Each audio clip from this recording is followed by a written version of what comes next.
양천구의 한 주택가. 좁은 골목길 사이로 보이는 작은 반찬 가게에서 윤말순은 부지런히 일했습니다.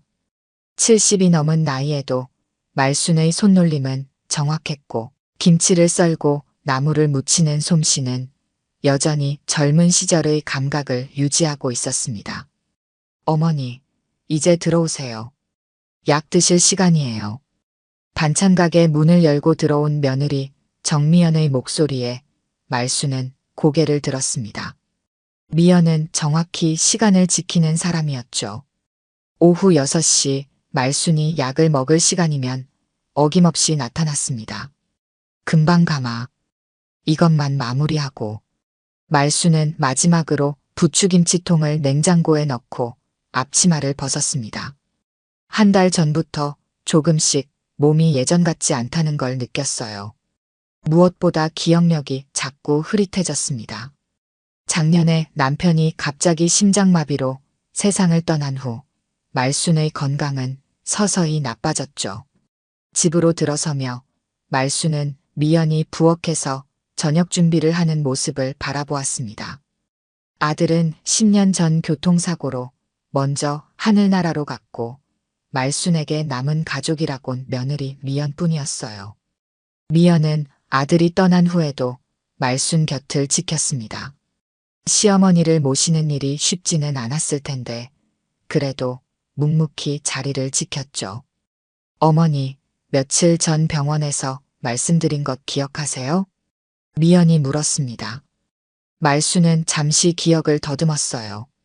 병원. 맞아요. 병원에 갔었지요. 아, 그거. 의사 선생님이 뭐라고 하셨더라. 말순이 머뭇거리자 미연은 한숨을 내쉬었습니다. 초기 치매 증상이 있다고 하셨어요. 앞으로 조금 더 조심해야 해요. 말순은 고개를 끄덕였습니다. 가끔 물건을 어디 뒀는지 기억나지 않거나 금방 한 말을 잊어버리는 일이 늘어났어요. 처음엔 단순히 나이 탓이라고 생각했지만 의사는 초기 치매라고 했습니다. 약 잊지 말고 드세요. 제가 알람 맞춰 놓을게요. 미연은 말순에게 약을 내밀며 말했습니다. 물을 건네는 미연의 손이 차갑게 느껴졌어요. 말순은 약을 받아들고 물과 함께 삼켰습니다. 고맙다, 미연아. 너 아니면 난 어쩔 뻔했니. 말순의 말에 미연은 미소 지었습니다. 그 미소는 따뜻했지만 어쩐지 말순은 가슴 한구석이 불안했습니다. 저녁 식사 후 말순은 거실 소파에 앉아 텔레비전을 보았습니다. 미연은 부엌에서 설거지를 하며 가끔 말순을 바라봤어요. 말순은 화면에 집중하려 했지만 자꾸 생각이 딴 데로 흘렀습니다. 아침마다 미연이 정성스럽게 끓여주는 죽에 대해 생각했습니다. 예전엔 맛있게 먹었는데 언제부턴가 입맛이 없어졌어요. 어머니, 내일은 제가 일찍 나가야 해서 아침 일찍 죽 끓여 놓을게요. 미연이 말했습니다. 말순은 고개를 끄덕였어요. 텔레비전에서는 노인 학대에 관한 뉴스가 나오고 있었습니다. 말순은 문득 자신이 얼마나 운이 좋은 사람인지 생각했어요. 이렇게 자상한 며느리가 있으니까요. 밤이 깊어졌습니다. 미연은 전화를 받으며 방으로 들어갔어요. 네, 알겠습니다. 내일 다시 연락드릴게요. 말순은 귀를 기울였습니다. 미연의 목소리가 평소와 달리 조금 날카로웠어요. 누구와 그렇게 자주 통화하는 걸까요? 미연은 말순이 듣고 있다는 것을 눈치챘는지 방문을 닫았습니다. 잠자리에 들기 전 말순은 문득 남편의 사진을 바라보았습니다.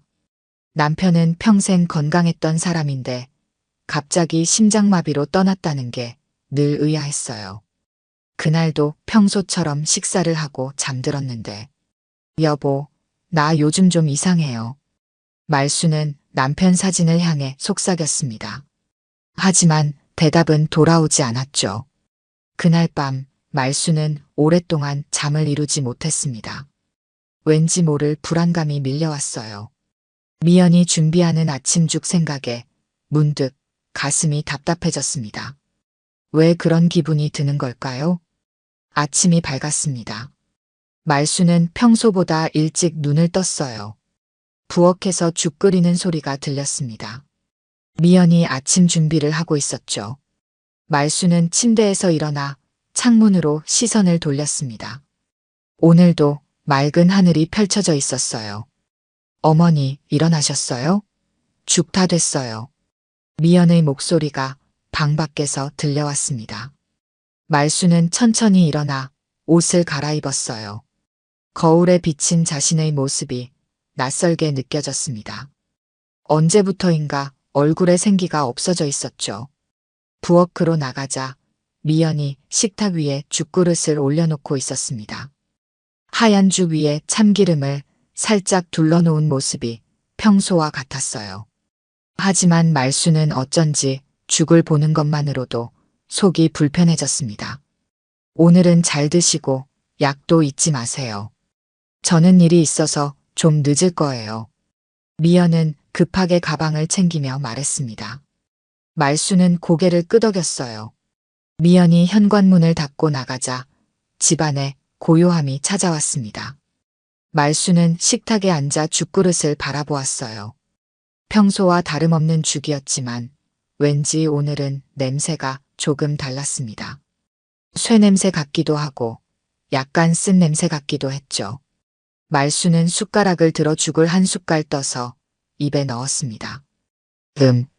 맛이 이상했어요. 입안에 이상한 쓴맛이 퍼졌습니다.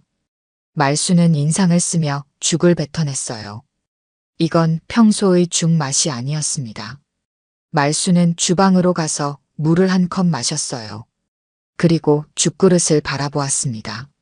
문득 이게 처음이 아니라는 생각이 들었어요.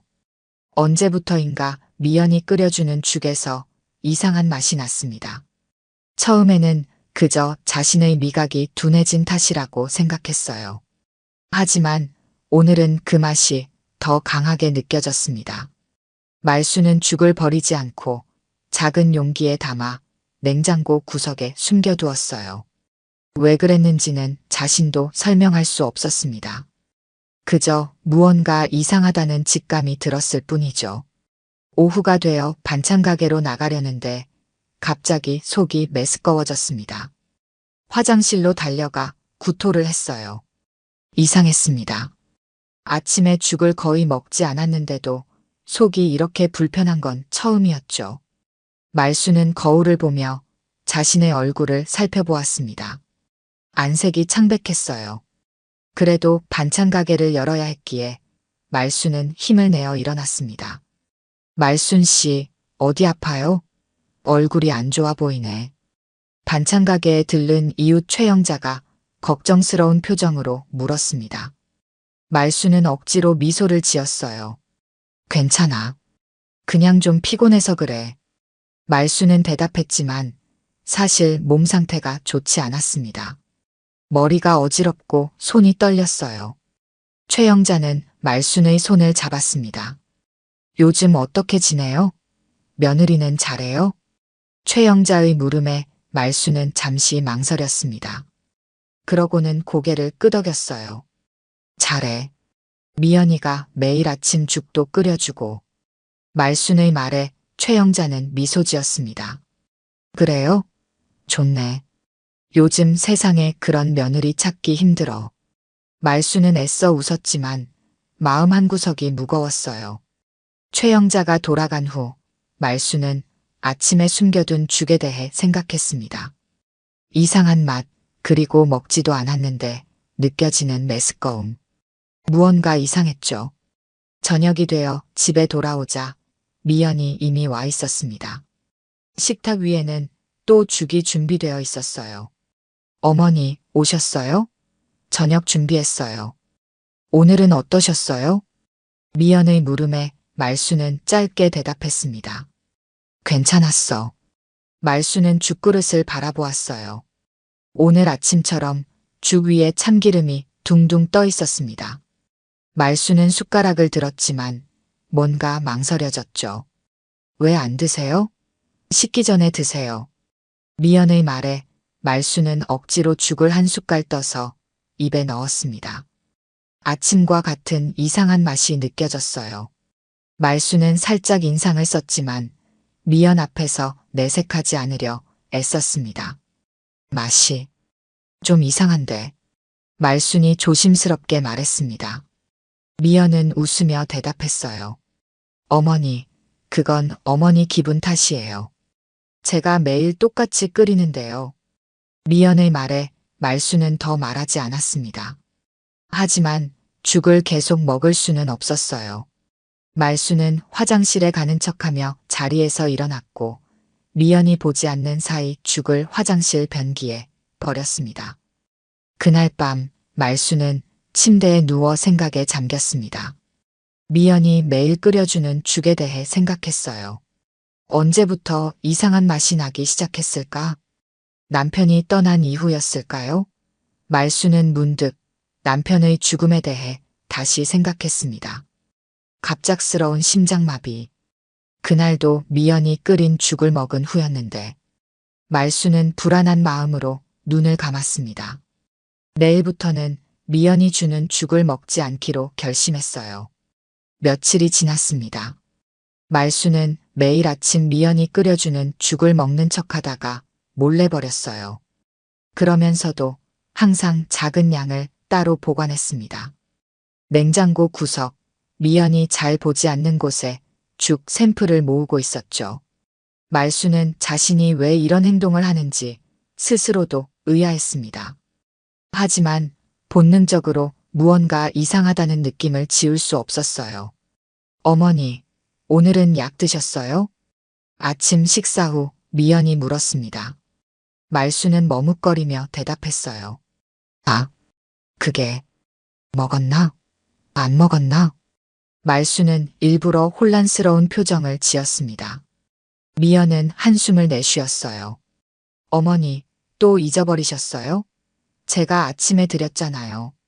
미연의 말에 말수는 미안한 표정을 지었습니다. 사실 말수는 약을 먹었어요. 하지만 일부러 기억을 못하는 척했죠. 말수는 며칠 전부터 치매 증상이 심해지는 연기를 하기 시작했습니다. 미연의 경계심을 풀기 위해서였어요. 미안해. 요즘 자꾸 깜빡해. 말순의 말에 미연은 걱정스러운 듯 고개를 저었습니다. 하지만 말순은 미연의 눈빛에서 걱정보다는 안도감을 읽었어요. 마치 말순의 치매가 심해지는 것이 미연에게 다행스러운 일인 것처럼 보였습니다. 괜찮아요. 제가 챙겨드릴게요. 어머니는 좀 쉬세요. 미연은 말순의 어깨를 토닥이며 말했습니다. 말순은 고개를 끄덕였어요. 미연이 출근한 후 말순은 자리에서 일어났습니다.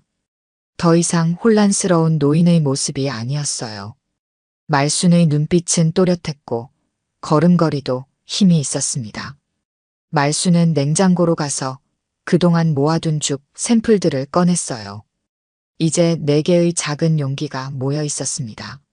말순은 그것들을 하나씩 열어보았죠. 모두 비슷한 냄새가 났습니다. 이상한 금속성 냄새와 약간의 쓴 향이 섞인 듯 했어요. 말순은 화장실로 가서 세면대 아래 수납장을 열었습니다. 그곳에서 낡은 빨간 통을 꺼냈어요. 예전에 미연이 가져다 놓은 세제통이었습니다. 말순은 한 번도 사용하지 않았고 미연도 잊어버린 듯 했죠. 하지만 며칠 전 말순은 이 통에서 이상한 냄새를 맡았습니다. 죽에서 나는 냄새와 비슷했어요. 말순은 조심스럽게 통을 열었습니다. 안에는 하얀 가루가 들어 있었어요. 세제라기보다는 약품 같았습니다. 말순은 통을 다시 제자리에 두었어요. 이제 확신이 들었습니다. 미연이 매일 아침 끓이는 죽에 무언가를 타고 있다는 것을. 오후에 반찬 가게를 열자 이웃 최영자가 또 들렀습니다. 말순은 평소와 같이 행동하려 노력했어요. 말순 씨, 요즘 좀 어때요? 얼굴색이 더 안 좋아진 것 같은데. 최영자의 물음에 말순은 미소 지었습니다. 괜찮아, 영자야. 그냥 나이 탓이지. 최 형사는 반찬을 고르며 물었어요. 근데 요즘 죽 잘 드세요? 지난번에 말했잖아요. 며느리가 매일 죽 끓여준다고. 말수는 잠시 망설였습니다. 그리고 조심스럽게 대답했어요. 응, 그냥 요즘 입맛이 없어서. 에이, 그러지 말고 잘 드셔야지. 요즘 같은 세상에 그렇게 잘 챙겨주는 며느리 흔치 않아요. 최 형자의 말에 말수는 억지로 웃었습니다. 하지만 마음속으로는 불안감이 커져갔어요. 저녁이 되어 미연이 돌아왔습니다. 미연은 큰 봉투를 들고 왔어요. 어머니, 오늘은 일찍 왔어요. 편찮으세요? 말수는 TV를 보다가 고개를 들었습니다. 그리고 일부러 멍한 표정을 지었어요. 아니, 괜찮아. 그런데 넌 누구지? 말순의 말에 미연은 잠시 놀란 듯 했습니다. 그러다 곧 미소를 지었어요. 어머니, 저예요. 미연이요. 며느리잖아요. 말수는 혼란스러운 표정을 연기했습니다. 그리고 천천히 고개를 끄덕였어요. 아, 그래. 미연이구나. 미안해. 요즘 자꾸 사람들 얼굴이 헷갈려. 미연은 걱정스러운 표정을 지었지만 그 눈빛 속에서 말수는 다시 한번 이상한 안도감을 읽었습니다. 미연은 가져온 봉투를 책상 서랍에 넣었어요. 봉투에는 보험이라는 글자가 적혀 있었습니다. 말수는 미연이 서랍에 넣은 봉투가 신경 쓰였지만 관심 없는 척했어요. 대신 더 심하게 치매 증상을 보이기 시작했습니다. 물건을 엉뚱한 곳에 두고 찾지 못하는 척하거나 같은 질문을 반복해서 물었죠. 미연은 처음에는 답답해했지만 점점 그런 상황을 당연하게 받아들이는 듯 했습니다. 잠자리에 들기 전 말수는 미연이 전화 통화하는 소리를 들었어요. 네, 상태가 많이 나빠졌어요. 네. 이제 곧. 말수는 심장이 빠르게 뛰는 것을 느꼈습니다. 미연이 누구와 통화하는지, 무슨 이야기를 하는지 정확히 들을 수는 없었어요. 하지만 직감적으로 자신에 관한 이야기라는 것을 알았습니다. 다음 날 아침, 말수는 결심했어요. 더 이상 혼자서는 이 상황을 해결할 수 없다고 판단했습니다. 도움이 필요했죠. 말수는 옛날 동네 경찰서에서 근무했던 친구 최 형사를 떠올렸습니다. 이제는 은퇴했지만 최 형사라면 도움을 줄 수 있을 거예요. 미연이 출근한 후 말수는 서둘러 준비를 했습니다. 그동안 모아둔 죽 샘플들을 작은 가방에 넣고 집을 나섰어요. 이제 진실을 밝힐 시간이었습니다. 말수는 버스에서 내려 천천히 걸었습니다. 오랜만에 찾은 이곳은 예전 친구 최 형사가 살고 있는 동네였습니다. 가방 안에는 그동안 모아둔 죽 샘플이 담겨 있었고 마음속에는 무거운 의심이 자리 잡고 있었습니다. 골목길을 돌아 작은 단독주택 앞에 도착했습니다. 말수는 잠시 망설이다 초인종을 눌렀습니다. 누구세요? 문이 열리고 70 중반의 남자가 나타났습니다. 예전의 카리스마는 사라졌지만 여전히 예리한 눈빛을 간직한 최 형사였습니다. 말순 씨, 이게 얼마만이야? 최 형사는 반가운 표정으로 말순을 맞이했습니다. 말순은 억지로 미소를 지었습니다. 오랜만이에요, 형사님. 최 형사는 말순을 집 안으로 안내했습니다. 거실은 단정했고 벽에는 경찰 시절 사진들이 걸려 있었습니다. 어서 앉아요. 차라도 한 잔 마실래요? 최 형사의 물음에 말수는 고개를 저었습니다. 괜찮아요. 사실 오늘은 부탁드릴 일이 있어서 왔어요. 최 형사는 말순의 표정이 심각한 것을 보고 자세를 바로 했습니다. 무슨 일이에요?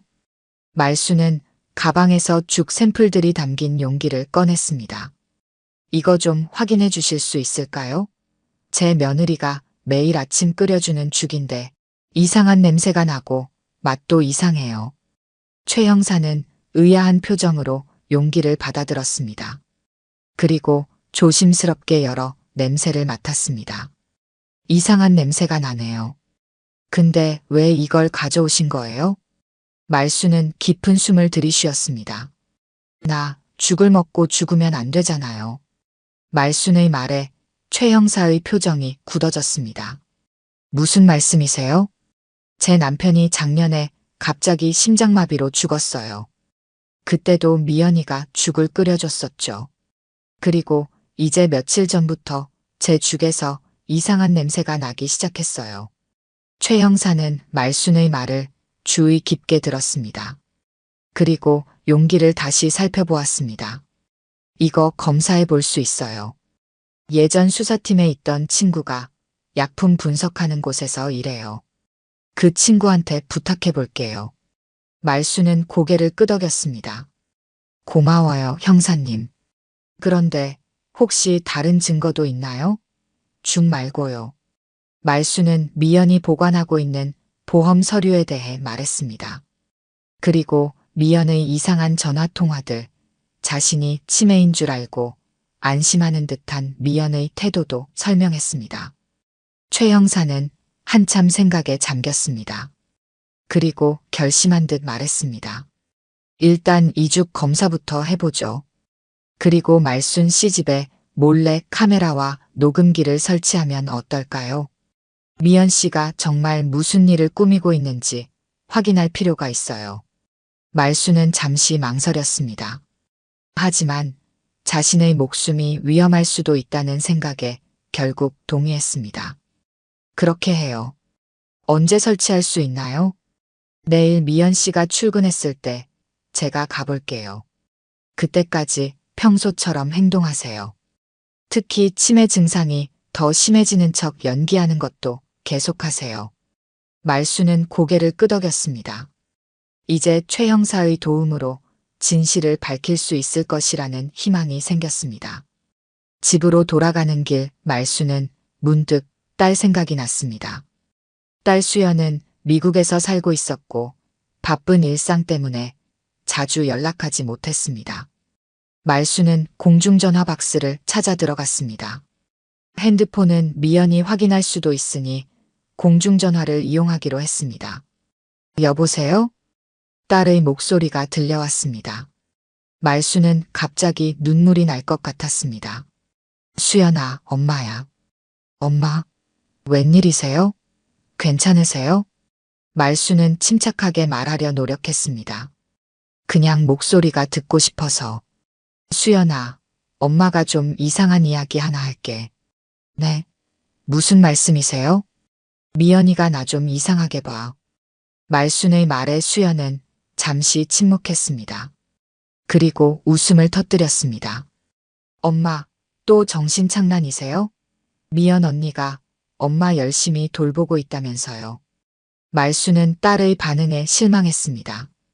하지만 포기하지 않았습니다. 그게 아니야. 냄새가 나. 무슨 냄새요? 미연이가 아침마다 끓여주는 죽에서 이상한 냄새가 나. 내 아버지도 그 죽 먹고 돌아가셨어. 수연은 한숨을 내쉬었습니다. 엄마, 아버지는 심장마비로 돌아가신 거잖아요. 의사도 그렇게 말했고요. 제발 이상한 생각하지 마세요. 미연 언니가 얼마나 엄마 잘 돌봐주는데요. 말수는 더 이상 설득하려 하지 않았습니다. 이미 예상했던 반응이었습니다. 그래, 내 말이 맞을 수도 있어. 엄마가 너무 예민한가 보다. 그냥 목소리가 듣고 싶어서 전화했어. 통화를 마치고 말수는 무거운 마음으로 집으로 향했습니다. 딸에게조차 이해받지 못한 것이 서글펐습니다. 하지만 이제 최 형사가 있었습니다. 그를 통해 진실을 밝힐 수 있을 것입니다. 집에 도착하자 미연이 기다리고 있었습니다. 어머니, 어디 가셨어요? 걱정했잖아요. 미연의 목소리에는 걱정이 묻어 있었지만 말수는 그 진심을 의심했습니다. 그래도 평소처럼 행동해야 했습니다. 아, 그냥 동네 한 바퀴 돌았어. 가끔 바람 쐬고 싶을 때가 있어서. 미연은 말순을 도화 방으로 안내했습니다. 몸이 안 좋으신데 나가시면 어떡해요? 제가 모르게 나가시면 안 돼요. 앞으로는 꼭 말씀해 주세요. 말순은 멍한 표정으로 고개를 끄덕였습니다. 다시 치매 환자의 연기를 시작한 것입니다. 알았어. 근데 넌 누구지? 미연의 표정이 순간 경직되었다가 곧 부드러워졌습니다. 어머니, 저 미연이에요. 며느리잖아요. 말순은 혼란스러운 표정을 짓고는 고개를 끄덕였습니다. 아, 그래. 미안해. 자꾸 잊어버려. 미연은 말순의 어깨를 토닥였습니다. 그리고 부엌으로 가서 저녁 준비를 시작했습니다. 말순은 미연을 바라보며 생각했습니다. 내일이면 최 형사가 카메라와 녹음기를 설치할 것입니다. 그때까지 조금만 더 견디면 됩니다. 밤이 깊어 미연이 잠들었을 때 말순은 조용히 미연의 서랍을 열어보았습니다. 오늘 본 보험 서류를 찾기 위해서였습니다. 조심스럽게 서랍을 뒤져 마침내 봉투를 찾았습니다. 안에는 생명보험 수익자 변경 신청서가 있었습니다. 말순의 이름으로 된 보험금 수령인이 미연으로 변경되어 있었습니다. 하지만 아직 말순의 서명이 필요했습니다. 말순은 서류를 원래대로 넣어두고 자신의 방으로 돌아왔습니다. 이제 모든 것이 명확해졌습니다. 미연은 보험금을 노리고 있었습니다. 말순은 침대에 누워 내일 최 형사를 만날 생각에 조금이나마 안심이 되었습니다. 다음 날 아침 미연은 평소와 같이 말순에게 죽을 가져다 주었습니다. 말순은 미연이 지켜보는 앞에서 몇 숟가락을 떠먹는 척했습니다. 미연이 출근한 후 말순은 죽을 화장실에 버리고 용기를 깨끗이 씻었습니다. 이제 곧 최 형사가 올 시간이었습니다. 약속 시간이 되자 현관 초인종이 울렸습니다. 말순은 반가운 마음으로 문을 열었습니다. 잘 지내셨어요? 최 형사가 작은 가방을 들고 들어왔습니다. 가방 안에는 몰래카메라와 녹음기가 들어 있었습니다. 최 형사는 곧바로 집안을 둘러보기 시작했습니다. 어디에 설치하는 게 좋을까요? 말순은 주방과 거실 그리고 자신의 방을 가리켰습니다. 미연이가 죽을 끓이는 주방, 보험 서류를 보관하는 거실 서랍, 그리고 제 방에 설치해 주세요. 최 형사는 고개를 끄덕이고 작업을 시작했습니다. 그는 주방 선반 위에 작은 카메라를 설치했고 거실 테이블 밑에는 녹음기를 붙였습니다. 말순의 방에도 작은 카메라를 창문 옆 화분 뒤에 숨겼습니다. 이 카메라들은 움직임을 감지하면 자동으로 녹화됩니다. 녹음기도 소리가 나면 자동으로 작동하고요. 배터리는 일주일 정도 갑니다. 최 형사의 설명에 말순은 감사의 마음을 표했습니다. 제가 어제 가져간 죽은 어떻게 됐나요? 친구가 오늘 저녁에 결과를 알려준대요. 혹시 결과가 나오면 바로 연락드릴게요. 최 형사는 말순에게 작은 휴대전화를 건넸습니다. 이 전화는 미연 씨가 모르는 것이니 잘 숨겨두세요. 제 번호만 저장해뒀습니다. 무슨 일 있으면 바로 연락하세요. 말순은 전화를 받아 옷 안쪽 주머니에 넣었습니다. 최 형사는 마지막으로 집안을 둘러보며 카메라와 녹음기가 잘 설치되었는지 확인했습니다. 이제 증거를 모을 수 있을 거예요. 평소처럼 행동하시고 특히 치매 증상이 심해지는 연기는 계속하세요. 최 형사가 떠난 후 말순은 평소처럼 반찬 가게로 향했습니다. 하지만 마음은 무거웠습니다. 자신의 며느리가 독사를 시도하고 있다는 사실을 받아들이기 힘들었습니다. 어쩌면 모든 게 오해일지도 모른다는 생각도 들었습니다. 하지만 죽에서 나는 이상한 냄새와 맛, 그리고 보험 서류는 분명 무언가 잘못되었다는 증거였습니다. 오후 반찬 가게에서 일하던 중 최 형사로부터 전화가 왔습니다. 말순 씨, 죽 검사 결과가 나왔어요. 말수는 가슴이 쿵쾅거렸습니다. 어떻게 됐나요? 죽에서 수면제 성분과 함께 이상한 화학물질이 검출됐어요. 독극물이라고 단정할 순 없지만 계속 섭취하면 건강에 심각한 해를 끼칠 수 있는 물질이에요. 말수는 숨이 멎는 것 같았습니다. 그동안의 의심이 현실이 되었습니다. 이걸로 신고할 수 있나요? 아직은 완전한 증거가 부족해요. 미연 씨가 실제로 죽에 무언가를 타는 장면이나 보험금에 관한 더 구체적인 증거가 필요합니다. 카메라와 녹음 기록, 그런 증거를 확보하면 경찰에 신고할 수 있을 거예요. 말수는 이해했다는 듯 고개를 끄덕였습니다. 좀 더 기다려야 했습니다. 저녁, 집에 돌아오자 미연이 기다리고 있었습니다. 미연의 표정은 어딘가 다른 날보다 밝아 보였습니다. 어머니, 오늘은 일찍 오셨네요. 저녁 준비했어요. 말수는 평소처럼 멍한 표정을 지었습니다. 고마워. 오늘 누가 왔었니? 말수는 일부러 최 형사가 왔었다는 것을 알고 있는지 시험해 보았습니다. 미연은 고개를 저었습니다. 아니요, 아무도 안 왔어요. 왜요? 아닌가. 내가 잘못 기억했나 보다. 말수는 안도했습니다. 미연은 최 형사의 방문을 모르고 있었습니다. 식사 중 미연은 갑자기 서류 봉투를 꺼냈습니다. 어머니, 이거 좀 봐주실래요? 말수는 봉투를 받아들었습니다. 안에는 어제 본 보험 수익자 변경 신청서가 있었습니다. 이게 뭐니? 어머니 보험 관련 서류예요.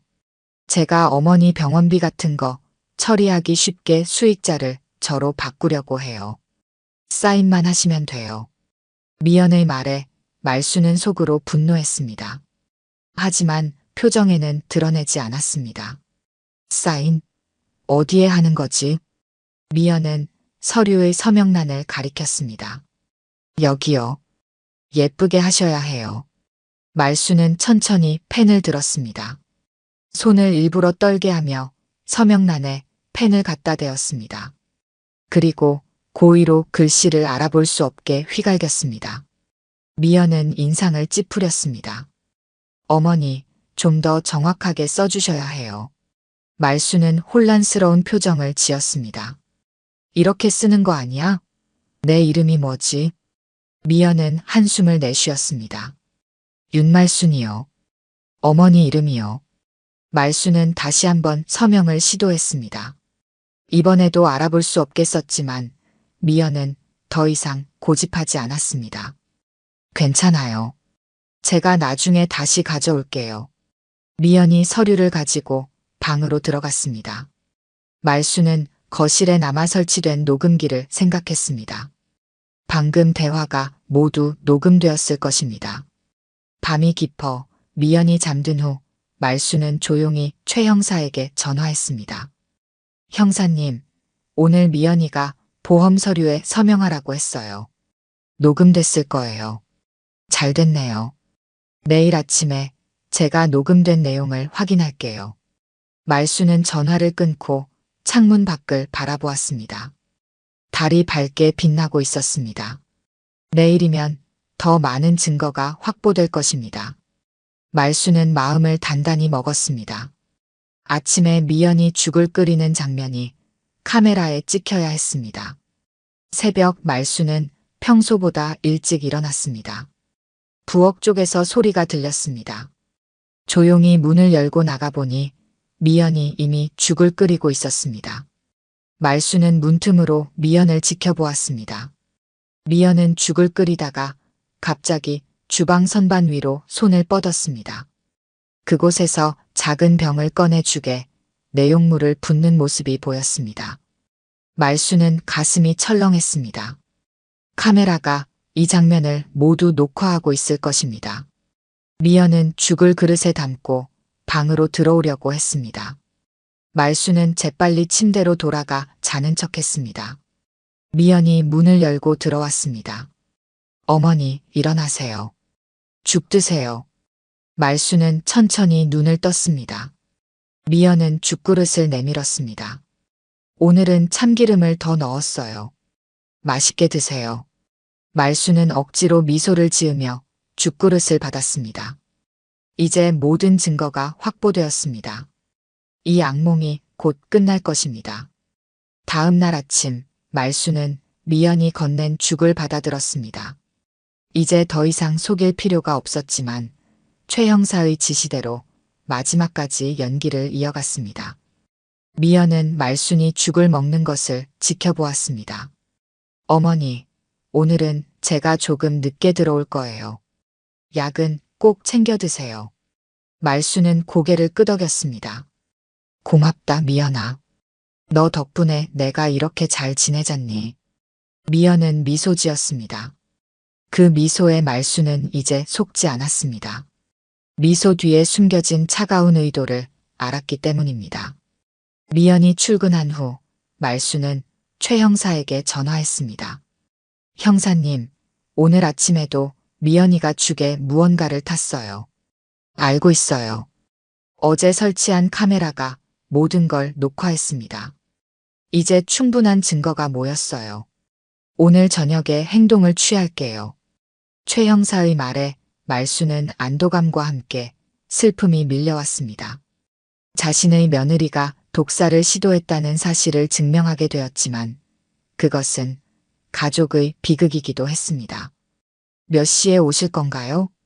저녁 7시쯤 미연 씨가 돌아올 때 맞춰서 갈게요. 그때까지 평소처럼 행동하세요.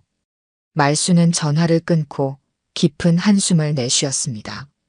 이제 몇 시간만 더 기다리면 됩니다. 오후 동안 말수는 반찬 가게에서 일했습니다. 평소와 달리 손님들의 얼굴을 유심히 바라보았습니다. 그들의 평범한 일상이 부러웠습니다.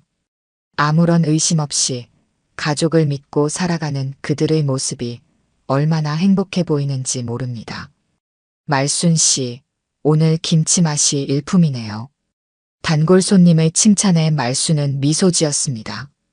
하지만 마음속으로는 오늘 저녁에 일어날 일을 생각하며 불안해했습니다.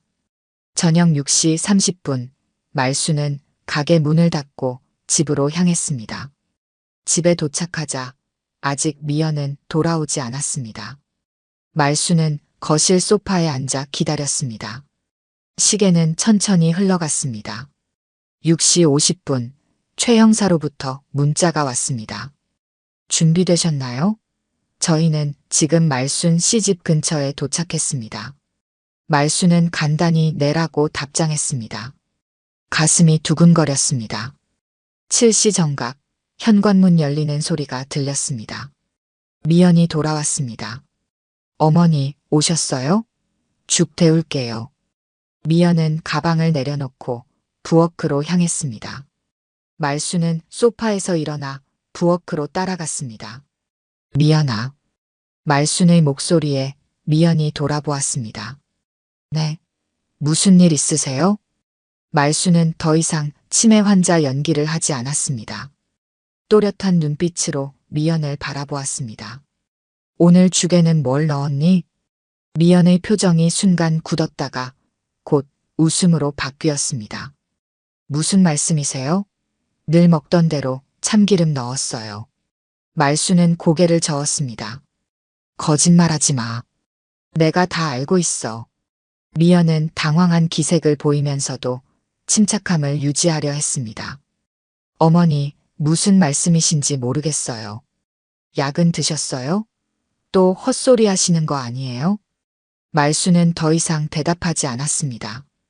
대신 현관문 쪽을 바라보았습니다. 그때 초인종이 울렸습니다. 누구지? 이 시간에. 미연이 현관문을 향해 걸어갔습니다. 문을 열자 최 형사와 2명의 경찰관이 서 있었습니다. 정미연 씨죠? 경찰입니다. 미연은 놀란 표정으로 뒤로 물러섰습니다. 무슨 일이신데요? 최 형사가 경찰 신분증을 보여주며 말했습니다. 윤말순 씨에 대한 살인미수 혐의로 조사할 게 있습니다. 미연의 얼굴이 창백해졌습니다. 그녀는 재빨리 말순을 향해 돌아보았습니다. 이게 무슨 소리예요? 어머니, 설마 이분들에게 무슨 말씀을? 말순이 단호하게 말했습니다. 이제 다 끝났어, 미연아. 내가 죽에 독을 타는 장면이 모두 녹화됐어. 미연의 표정이 순식간에 변했습니다. 공포와 분노가 뒤섞인 표정이었습니다. 이게 무슨 말도 안 되는. 어머니가 치매가 심해져서 헛소리를. 말하다 말고 미연은 갑자기 부엌으로 달려갔습니다. 죽그릇을 집어들고 내용물을 싱크대에 버리려 했습니다. 증거를 없애려고 하네요. 최 형사가 빠르게 미연을 제지했습니다. 다른 경찰관이 다가와 미연의 팔을 잡았습니다. 정미연 씨, 체포합니다. 당신은 묵비권을 행사할 수 있으며 변호사를 선임할 권리가 있습니다. 미연은 발버둥 쳤습니다. 인연이 미쳤구나. 내가 어떻게 어머니를 해치겠어요. 어머니가 치매라서 이상한 생각을 하는 거라고요. 경찰은 미연을 진정시키며 수갑을 채웠습니다. 미연은 계속해서 소리를 질렀습니다. 내가 무슨 짓을 했다고 이러는 거예요. 어머니, 제발 정신 차리세요. 말순은 미연을 바라보았습니다. 한때 자신의 아들과 결혼했던 며느리였습니다. 하지만 이제는 자신의 목숨을 노리는 살인자가 되어 있었습니다. 미연아, 난 치매가 아니야. 내가 치매인 줄 알고 안심한 거지. 그래서 더 대담하게 독을 탔던 거고. 말순의 말에 미연은 잠시 말문이 막혔습니다. 그리고 이내 분노에 차서 소리쳤습니다. 거짓말 마세요. 당신은 치매예요. 기억력이 없다고 의사도 그렇게 말했잖아요. 최 형사가 말순에게 다가왔습니다. 말순 씨, 괜찮으세요? 말순은 고개를 끄덕였습니다. 네, 괜찮아요. 미연이 집안에 몰래카메라와 녹음기를 설치했던 거 알아요? 미연의 눈이 커졌습니다. 그녀는 믿을 수 없다는 듯 주변을 둘러보았습니다. 어디에? 언제? 최 형사가 주방 선반 위와 거실 테이블 아래를 가리켰습니다. 여기와 여기, 그리고 윤말순 씨 방에도 설치되어 있습니다. 당신이 죽에 약물을 넣는 장면과 보험 서류에 관한 대화가 모두 녹화됐어요. 미연은 완전히 패배한 표정이 되었습니다. 그녀는 더 이상 저항하지 않고 경찰에게 끌려나갔습니다. 미연이 경찰차에 태워진 후 최 형사가 말순에게 다가왔습니다. 이제 안전하세요. 저희가 수집한 증거로 충분히 기소될 겁니다. 말순은 깊은 한숨을 내쉬었습니다. 남편도 미연이가 그랬던 걸까요? 최 형사는 잠시 생각에 잠겼습니다. 아직 확실한 증거는 없지만 수사 과정에서 밝혀질 거예요. 부검을 요청할 수도 있습니다. 말순은 창문 밖을 바라보았습니다. 밖은 이미 어두워져 있었습니다. 마치 자신의 마음처럼요. 고마워요, 형사님. 당신이 아니었으면 저도 남편처럼 됐을 거예요. 최 형사는 말순의 어깨를 토닥였습니다. 이제 푹 쉬세요. 내일 경찰서에 와서 정식으로 진술해 주시면 됩니다. 경찰이 모두 떠난 후 말순은 홀로 집에 남았습니다. 갑자기 집이 너무 커 보였습니다. 빈 방들과 적막한 공기가 말순을 감쌌습니다. 말순은 부엌으로 가서 미연이 준비했던 죽그릇을 바라보았습니다.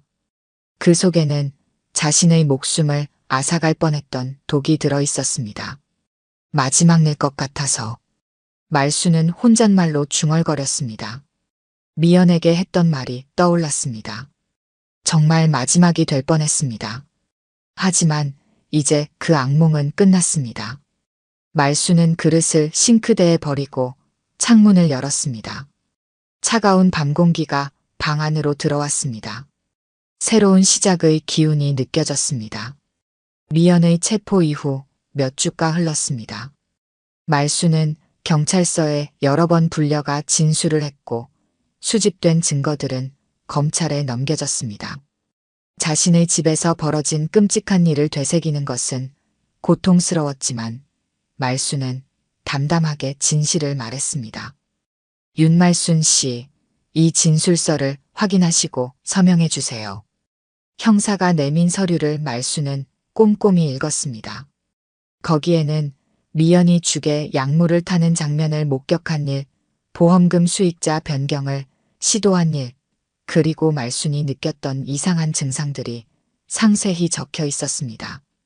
맞습니다. 말순은 또박또박 서명했습니다. 더 이상 떨리는 손으로 연기할 필요가 없었습니다. 남편 사망 당시에도 비슷한 정황이 있었나요? 형사의 질문에 말순은 잠시 생각에 잠겼습니다. 확신할 수는 없지만 남편도 미연이 끓여준 죽을 먹고 난 뒤에 갑자기 상태가 나빠졌어요. 의사는 심장마비라고 했지만 형사는 고개를 끄덕였습니다. 이미 부검 영장을 신청해둔 상태입니다. 만약 남편분의 시신에서도 같은 약물이 검출된다면 미연 씨는 살인 혐의도 추가될 겁니다. 집으로 돌아오는 길 말순은 무거운 마음으로 반찬 가게에 들렀습니다. 가게는 미연이 체포된 이후 닫혀 있었습니다. 먼지가 쌓인 진열대와 적막한 공간이 말순을 반겼습니다. 말순 씨, 괜찮으세요? 뒤에서 들려온 목소리에 말순은 돌아보았습니다. 이웃 최영자가 걱정스러운 표정으로 서 있었습니다. 영자야, 고마워. 괜찮아. 정말 놀랐어요. 미연 씨가 그런 짓을 했다니. 믿기지가 않아요. 최영자는 한숨을 내쉬었습니다. 그러게. 나도 처음엔 내 감이 틀렸기를 바랐어. 그런데 어떻게 알아차리셨어요? 다들 말순 씨가 치매라고 생각했는데. 말순은 쓴웃음을 지었습니다. 죽에서 이상한 냄새가 났어. 그리고 먹지도 않았는데 속이 메스꺼웠지. 그때부터 의심했던 거야. 최영자는 말순의 손을 잡았습니다. 정말 다행이에요. 더 큰일 날 뻔했잖아요. 한 달 후 재판이 시작되었습니다. 말순은 법정에 증인으로 출석했습니다. 증인석에 앉자 맞은편에 미연이 보였습니다. 교도소 수의를 입은 미연은 예전의 단정한 모습은 온데간데 없고 초췌해 보였습니다. 피고인 정미연은 시어머니인 윤말순 씨에게 수면제와 독성 물질을 섞은 죽을 지속적으로 제공하여 살인을 시도한 혐의로 기소되었습니다. 검사의 말이 법정에 울려 퍼졌습니다. 말순은 미연을 바라보았습니다. 미연은 고개를 숙인 채 손가락만 만지작거렸습니다. 또한 피고인은 시아버지 윤정호 씨의 사망과 관련해서도 동일한 방법으로 살인한 혐의가 추가되었습니다. 부검 결과 윤정호 씨의 조직에서도 동일한 약물 성분이 검출되었습니다. 말순은 숨을 깊게 들이마셨습니다. 남편의 죽음도 미연의 소행이었다는 사실이 확인된 것입니다. 증인 윤말순 씨, 증언대로 나와주시기 바랍니다. 말순은 천천히 증언대로 나갔습니다. 선서를 하고 검사의 질문에 답하기 시작했습니다. 언제부터 피고인이 죽에 이상한 물질을 타고 있다고 의심하셨습니까? 약 2달 전부터요. 죽에서 이상한 금속 냄새와 쓴맛이 나기 시작했습니다. 그리고 어떻게 하셨습니까? 처음에는 제 착각인가 싶었어요. 하지만 계속 같은 맛이 나서 죽을 몰래 모으기 시작했습니다. 그리고 일부러 치매 증상이 심해지는 척 연기했고요. 왜 그렇게 하셨습니까? 미연이가 제가 치매라고 생각하면 안심하고 더 대담하게 행동할 거라고 생각했습니다. 실제로 그랬고요. 검사는 증거물 사진을 보여주었습니다. 말순이 냉장고에 모아둔 죽 샘플들과 화장실에서 발견된 약물이 담긴 통이었습니다. 이것들이 맞습니까? 네, 맞습니다. 변호인의 반대 신문도 이어졌습니다. 윤말순 씨, 정말로 치매 진단을 받은 적이 있습니까? 네, 초기 치매 진단은 받았습니다. 하지만 제 기억력과 판단력은 여전히 정상이었어요. 혹시 피고인에 대한 개인적인 감정이 이 혐의를 제기하는데 영향을 미치지는 않았습니까? 말수는 단호하게 대답했습니다. 아니요. 미연이는 제 며느리였고 아들이 죽은 후에도 함께 살았습니다. 저는 미연이를 가족으로 생각했어요. 하지만 사실은 사실입니다. 미연이가 죽에 독을 탔고 그것은 카메라에 모두 녹화되어 있습니다. 증언이 끝나고 미연의 변호인이 최후 변론을 했습니다. 피고인은 장기간 치매 환자를 돌보는 과정에서 극심한 스트레스와 우울증을 겪었습니다. 정신적으로 매우 불안정한 상태였고 더 이상 돌볼 수 없다는 절망감에 이러한 행동을 하게 된 것입니다. 정신감정 결과도 이를 뒷받침하고 있습니다. 검사는 즉각 반박했습니다. 피고인의 행동은 명백히 계획적이었습니다. 보험금을 노린 범행이며 이미 시아버지도 같은 방법으로 살해한 전력이 있습니다. 정신적 스트레스를 이유로 중한 범죄를 감형할 수는 없습니다. 판사가 미연에게 마지막 발언 기회를 주었습니다. 피고인, 하실 말씀이 있으십니까? 미연은 천천히 일어났습니다. 그녀의 눈에는 눈물이 고여 있었습니다. 저는 더 이상 돌볼 수 없었어요. 매일 밤 악몽을 꿨고 어머님의 상태는 점점 나빠질 뿐이었습니다. 저도 언젠가 치매에 걸릴까봐 두려웠어요. 죽음이 어머님을 고통에서 해방시켜 줄 거라고 생각했습니다. 미연의 말에 법정은 숙연해졌습니다. 말수는 미연을 바라보았습니다.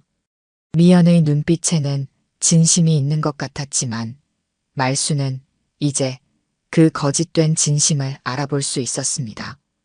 재판은 2달간 계속되었습니다.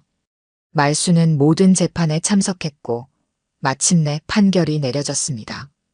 피고인 정미연 살인 및 살인미수 혐의로 징역 20년을 선고합니다. 판결이 선고되는 순간 미연은 고개를 푹 숙였습니다. 말수는 복잡한 감정으로 그 모습을 지켜보았습니다. 한때 가족이었던 사람이 이제는 살인자로 감옥에 가게 되었습니다. 법정을 나서는 말순에게 기자들이 몰려들었습니다. 윤말순 씨, 소감이 어떠십니까? 정의가 실현되었다고 생각하십니까? 말순은 그저 고개를 숙이고 걸어갔습니다. 그녀의 마음은 무거웠지만 한편으로는 홀가분했습니다. 드디어 진실이 밝혀졌고 정의가 실현되었기 때문입니다. 최 형사가 다가와 말순의 어깨를 토닥였습니다. 말순 씨, 정말 대단하셨어요. 치매 연기를 하시면서까지 증거를 모으셨으니. 말순은 쓴웃음을 지었습니다. 난 죽을 줄 알고 연기했어요. 최 형사는 말순의 말뜻을 이해하고 고개를 끄덕였습니다. 말순은 법원을 나서며 하늘을 올려다보았습니다. 맑은 하늘이 펼쳐져 있었습니다. 마치 새로운 시작을 알리는 것 같았습니다. 6개월 후 말순은 집을 정리하고 지역 노인복지센터로 거처를 옮겼습니다. 더 이상 혼자 넓은 집에 살 이유가 없었습니다.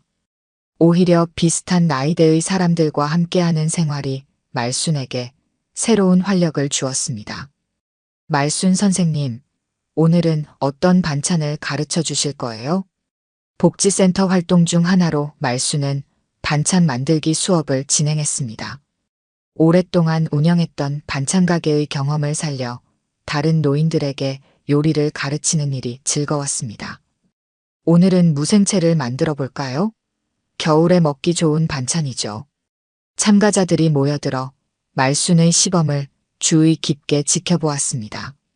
말순은 능숙하게 재료를 손질했습니다. 점심시간이 되자 모두가 식당에 모였습니다. 말순은 예쁘게 담은 죽그릇을 들고 테이블에 앉았습니다. 이제 죽은 말순에게 두려움의 대상이 아니었습니다. 오히려 말순이 직접 만든 영양죽은 복지센터에서 인기 메뉴가 되었습니다. 말순 씨, 이번 주말에 TV 인터뷰 있다면서요? 옆자리에 앉은 노인이 물었습니다. 말수는 고개를 끄덕였습니다. 네, 노인 학대와 안전에 관한 프로그램이래요. 제 이야기가 다른 노인들에게 도움이 된다면 좋겠어요. 주말이 되어 말수는 방송국에 나갔습니다. 딸 수연도 미국에서 특별히 귀국해 함께 했습니다. 수연은 그동안 어머니를 믿지 않은 것에 깊은 죄책감을 느끼고 있었습니다. 저희가 오늘 모신 분은 며느리의 독살 시도를 용기 있게 밝혀내신 윤말수님입니다. MC의 소개에 말수는 차분하게 고개를 숙였습니다. 말수님, 어떻게 의심하게 되셨나요? 처음에는 죽에서 이상한 냄새가 났어요. 그리고 입맛이 없어졌죠. 점점 건강이 나빠지는 것도 느꼈고요. 그런데 어떻게 증거를 모으실 생각을 하셨나요? 말수는 잠시 생각에 잠겼다가 대답했습니다. 생존 본능이었을까요? 아무도 믿어주지 않을 때도 자신을 의심하지 않는 용기가 필요했습니다. 치매 환자로 오해받으셨다고 들었습니다. 말수는 미소 지었습니다. 내가 치매인 줄 알았나 보더라고요. 근데 나는 아직 다 기억해요. 말순의 당당한 한마디에 스튜디오에 박수가 터져 나왔습니다. 인터뷰가 끝난 후 말수는 수연과 함께 복지센터로 돌아왔습니다. 식당에서는 다른 노인들이 말순을 반갑게 맞이했습니다. 말순 선생님, TV 봤어요.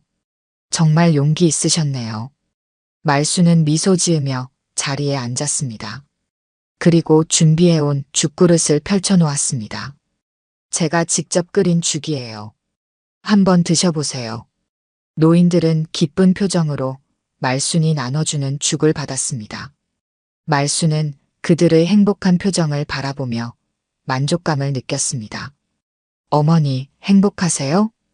수연이 조용히 물었습니다. 말수는 주변을 둘러보았습니다. 따뜻한 음식을 나누는 사람들, 밝은 대화 소리, 그리고 더 이상 두려움 없는 일상. 이제야 진짜 행복한 것 같구나. 말수는 활짝 웃었습니다. 그 미소에는 더 이상 슬픔이나 두려움이 없었습니다. 오직 새로운 시작의 기쁨만이 가득했습니다. 오늘 들려드린 이야기가 여러분의 마음에 작은 울림이 되었기를 바랍니다. 이야기가 좋으셨다면 좋아요와 구독 부탁드려요. 다음 사연을 들려드리는데 큰 힘이 된답니다. 그리고 여러분의 이야기도 댓글로 들려주세요. 다음 이야기 때 또 뵙겠습니다. 햇살이 비추는 작은 시골 마을 정순 반찬가게 앞에는 아침부터 손님들이 줄을 섰습니다. 박정수는 76의 나이에도 여전히 새벽 5시부터 일어나 반찬을 준비했습니다.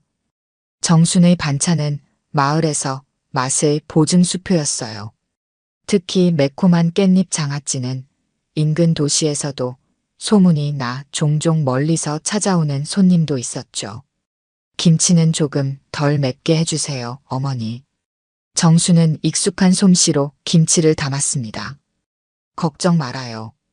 이번엔 고춧가루 반만 넣었으니 아이들도 잘 먹을 거예요. 삶은 고단했지만 평화로웠습니다. 30년 전 남편을 잃고 홀로 아들 민철을 키워온 정순에게 이제 남은 가족은 아들과 20살 손자 태영뿐이었어요. 반찬가게는 정순이 가족을 지키기 위해 선택한 생존 방식이었습니다. 할머니, 오늘은 일찍 끝내요. 내일 시험인데 도와드릴게요. 대학생인 손자 태영이 가게로 들어왔습니다. 태영은 할머니의 유일한 자랑이자 희망이었죠. 정수는 손자의 머리를 쓰다듬었습니다. 그래, 우리 손자 공부해야지. 할머니는 괜찮아요. 저녁 무렵 반찬가게 문이 열렸습니다. 도시적인 세련미가 느껴지는 중년 여성이 들어왔습니다. 낯선 얼굴에 정수는 고개를 갸웃했어요. 어서 오세요. 무슨 반찬을 찾으시나요? 여성은 잠시 망설이더니 조심스럽게 정순에게 다가왔습니다. 반찬을 사러 온 것이 아닙니다. 정수는 의아한 표정으로 여성을 바라봤어요. 여성은 깊은 한숨을 내쉬었습니다. 저는 윤세연이라고 합니다. 어머니, 저예요.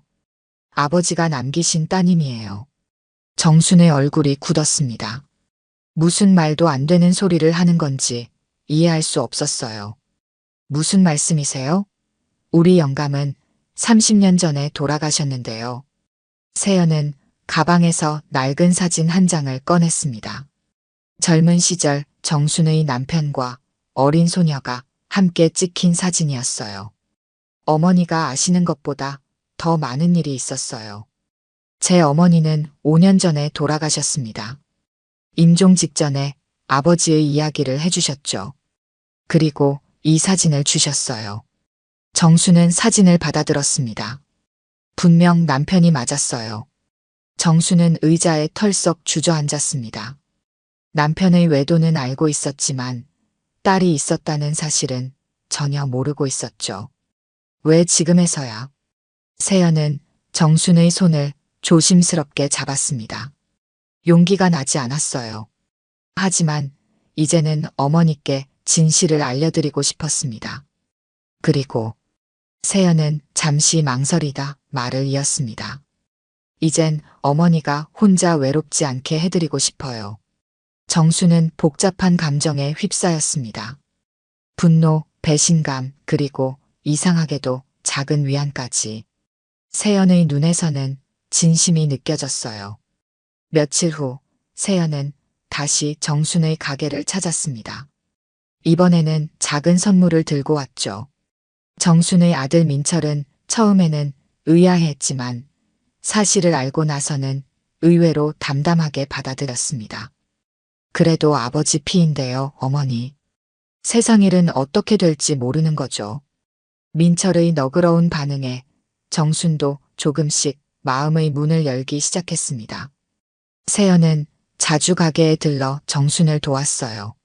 세련된 말투와 교양 있는 행동은 정순에게 묘한 매력으로 다가왔습니다.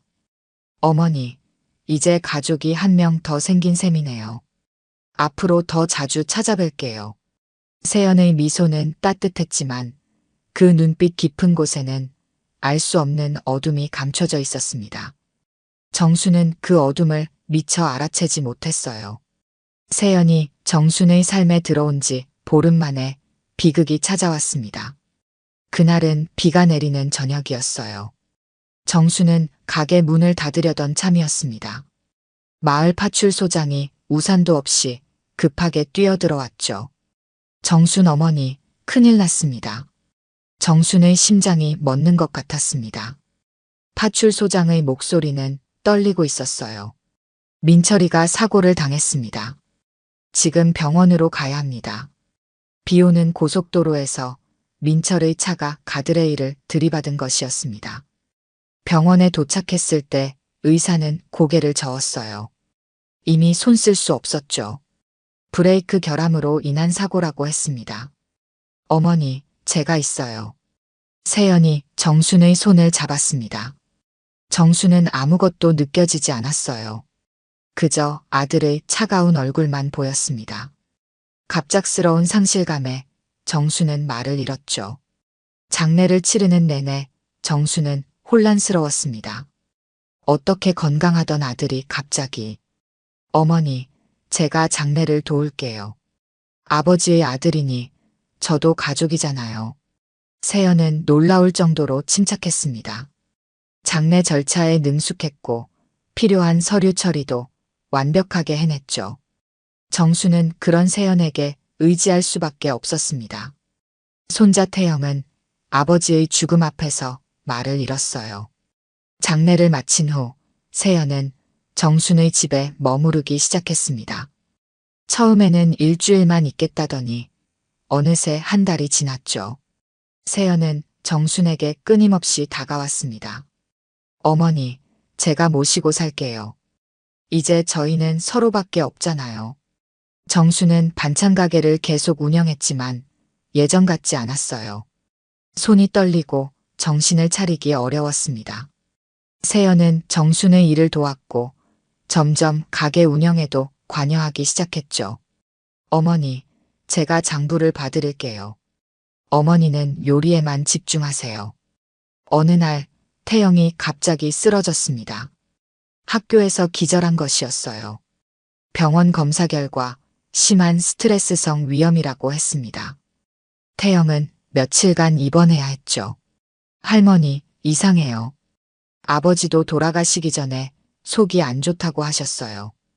태영의 말에 정수는 가슴이 철렁 내려앉았습니다. 민철도 죽기 전 며칠간 소화가 안 된다고 했었어요. 우연의 일치라고 생각하려 했지만 불안감이 엄습했습니다. 세연은 매일 태영에게 과일과 영양제를 가져갔습니다. 병문안도 빠짐없이 했죠. 우리 태영이 빨리 나아야지. 이모가 특별한 꿀차를 가져왔어. 이거 마시면 속이 금방 좋아질 거야. 어느 날 정순이 병실에 들어섰을 때 세연이 태영에게 약을 타는 모습을 보았습니다. 물병에 하얀 가루를 넣고 있었어요. 정수는 잠시 눈을 의심했습니다. 세연은 당황한 기색 없이 미소를 지었죠. 어머니, 오셨어요?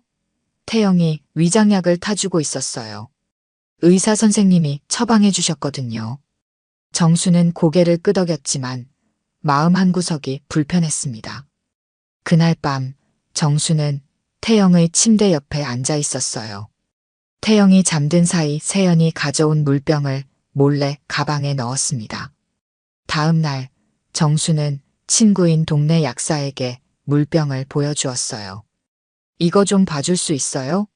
무슨 약인지 궁금해서. 약사는 검사 후 의아한 표정을 지었습니다. 이건 위장약이 아니에요. 진정제 같은데. 양이 좀 많네요. 어디서 구하셨어요? 정수는 대답하지 않았습니다. 가슴속에서 불안감이 커졌어요. 집으로 돌아오는 길, 우연히 마주친 이웃이 정순에게 말했습니다. 정순 씨, 그 여자 좀 이상해요. 어젯밤에 당신네 집 문서를 뒤지는 걸 봤어요. 정수는 걸음을 멈췄습니다. 이웃의 말에 가슴이 쿵쾅거렸어요. 무슨 말이에요? 창문으로 봤어요. 늦은 밤인데 서랍을 다 뒤지더라고요. 보험 서류 같은 것도 보고. 정수는 집으로 달려갔습니다. 세연이 없는 틈을 타 남편의 오래된 서류 가방을 열었어요. 그 안에 놓인 민철의 보험 서류, 수익자가 세연으로 변경되어 있었습니다. 날짜는 민철이 사고 나기 일주일 전이었죠. 정순의 손이 떨렸습니다. 가슴속 불안감이 확신으로 변하기 시작했어요. 정수는 밤새 잠을 이루지 못했습니다. 보험 서류의 서명이 마음에 걸렸습니다. 분명 민철의 필체가 맞았지만 어딘가 어색했어요. 마치 떨리는 손으로 쓴 것 같았죠. 새벽녘 정수는 결심했습니다. 태영을 지키기 위해 반드시 진실을 밝혀내야 했어요. 아침이 되자 정수는 평소처럼 반찬 가게로 향했습니다. 세연은 태영의 병간호를 핑계로 집에 남았죠. 가게에 도착한 정수는 오랜 단골 손님들에게 조심스럽게 세연에 대해 물었습니다. 혹시 우리 세연이에 대해 뭐 들은 거 있어요? 단골 손님인 최 씨 아주머니가 주위를 살피더니 목소리를 낮췄습니다. 정순 씨, 그 여자 이상해요. 어제 은행에서 봤는데 민철이 명의의 통장을 찾으려고 하더라고요. 또 다른 손님이 끼어들었습니다. 맞아요. 그 여자 동네 사람들한테 자기가 정순 씨 며느리라고 소개하고 다녀요. 민철이 아내라고요. 정순은 충격을 받았습니다. 세연은 정순에게 자신이 미혼이라고 했었어요. 의심은 점점 깊어졌습니다. 점심시간 정순은 병원으로 향했습니다. 태영의 담당 의사를 만나려고 했어요. 선생님, 제 손자가 왜 갑자기 아픈 건가요? 정확한 원인이 알고 싶어요. 의사는 차트를 살펴보았습니다. 글쎄요. 위염 증상이지만 혈액 검사에서 이상한 수치가 나왔습니다. 추가 검사가 필요해요. 정수는 주저하다 물었습니다. 혹시 약물 때문일 수도 있나요? 의사의 눈썹이 올라갔습니다. 무슨 말씀이세요? 정수는 세연이 타던 약에 대해 이야기했습니다. 의사는 심각한 표정으로 고개를 끄덕였어요. 즉시 검사해 보겠습니다. 그리고 의사는 잠시 망설이다 말을 이었습니다. 환자 주변인에 대한 면회를 제한하는 게 좋겠습니다. 병원을 나오는 길, 정수는 태영의 대학 친구들을 만났습니다. 그들은 태영이 평소 자주 이야기했던 아버지의 사고에 대해 의심하고 있었어요. 할머니, 태영이가 얼마 전에 아버지의 차를 점검했다고 했어요. 그런데 브레이크가 새 것이었대요. 교체한 지 일주일도 안 됐다고. 정수는 가슴이 철렁 내려앉았습니다. 민철은 항상 차량 관리에 철저했어요. 브레이크 결함으로 사고가 났다는 경찰의 말이 갑자기 의심스러워졌죠. 집으로 돌아온 정수는 세연의 방을 살펴보기로 결심했습니다. 세연이 병원에 있는 동안 조심스럽게 그녀의 가방을 뒤졌어요. 가방 안에는 여러 개의 신분증이 있었습니다. 모두 다른 이름이었지만 사진은 세연이었죠. 정수는 깊은 숨을 들이마셨습니다. 그리고 다이어리를 발견했습니다. 그 안에는 민철의 일상이 꼼꼼하게 기록되어 있었어요. 언제 출근하고 어디서 밥을 먹고 어떤 약을 먹는지까지. 마지막 페이지에는 빨간 펜으로 동그라미 친 날짜가 있었습니다. 민철이 사고를 당한 날이었죠. 정수는 다이어리를 떨리는 손으로 넘겼습니다. 그리고 충격적인 메모를 발견했어요. 대상 삼박민철. 보험 금액 5억. 계획 실행일 4월 15일. 정순의 다리에 힘이 빠졌습니다. 벽을 짚으며 주저앉았어요. 이제 모든 것이 명확해졌습니다. 세연은 정순의 딸이 아니었어요. 그저 보험금을 노리고 접근한 사기꾼이었죠. 그때 현관문이 열리는 소리가 들렸습니다. 세연이 돌아온 것이었어요. 정수는 급하게 다이어리를 원래 자리에 놓고 방에서 나왔습니다. 어머니, 집에 계셨어요? 태영이가 많이 좋아졌어요. 내일 퇴원할 수 있대요. 세연의 미소는 여전히 따뜻했습니다. 하지만 정순의 눈에는 이제 그 미소가 차갑게 보였어요. 그래, 다행이구나. 정수는 평소와 다름없이 행동하려 노력했습니다. 세연의 눈을 똑바로 보지 못했죠. 세연은 정순의 어깨를 감싸 안았습니다. 어머니, 괜찮으세요? 얼굴이 안 좋아 보여요. 정수는 억지로 미소를 지었습니다. 괜찮아요. 그저 피곤해서 그래요.